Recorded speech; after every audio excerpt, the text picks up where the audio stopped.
এই যে এইগুলো প্রথমে উনি কাটছে, এই যে উনি এটা কাটছে, কেটে কেটে এইভাবে রাখছে। রাখার পরে আর এক দিদি ভাই দেখেন রঙগুলো করছে। এই যে ইনি এই রঙগুলো করছে, এই পাত্রে এই রঙগুলো দিচ্ছে। এই রঙগুলো প্রত্যেক পাত্রের মধ্যে ফুলগুলো দেবে, দেওয়ার পরে যেরকম রঙ, সেই রঙে রঙে ফুলগুলো আবার কালারিং হবে।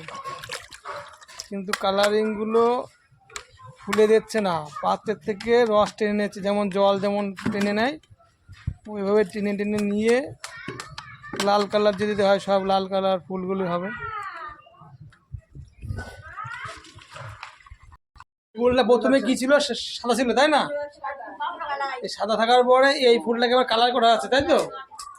এই কালার করে মানে বিভিন্ন রকম কালারটা দিচ্ছেন তলায়, হ্যাঁ একটা পাত্রে দিচ্ছেন তাই না? এর ওই জলটা টেনে নিচ্ছে, জলটা টেনে নিয়ে ফুলটা এরকম কালার হয়ে যাচ্ছে। হ্যাঁ,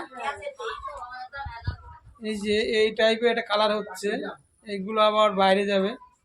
এই বিভিন্ন ধরনের কালার হচ্ছে, বিভিন্ন পাত্রে কালার দিয়েছে। এই যে সাদা ফুলটা ইনি দেখেন সাদা ফুলটা দিচ্ছে, দিয়ে আবার সে কালারের মধ্যে দিচ্ছে, ওই রস জলটা টানছে, টানার পরে এটাকে কালার হচ্ছে। বিশাল অভিনব একটা বুদ্ধি। এই যে আপনার এই ফুল, এই সাদা ফুলটা আবার দেখেন এইরকম কালার হবে। এই যে এরকম কালার হবে এইভাবে, তারপর এটাকে প্যাক করে বাইরে পাঠাবে।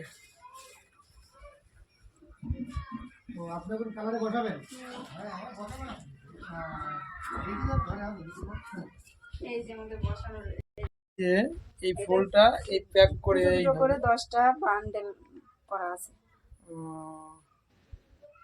এটা কিভাবে করা যায় বলেন? 10টা করে কি? এটা হচ্ছে 5 কালার, হ্যাঁ 5টা কালার, দুটো দুটো করে 10টা কালার দিতে হবে, দিয়ে বান্ডেল করে। ঠিক আছে ঠিক আছে।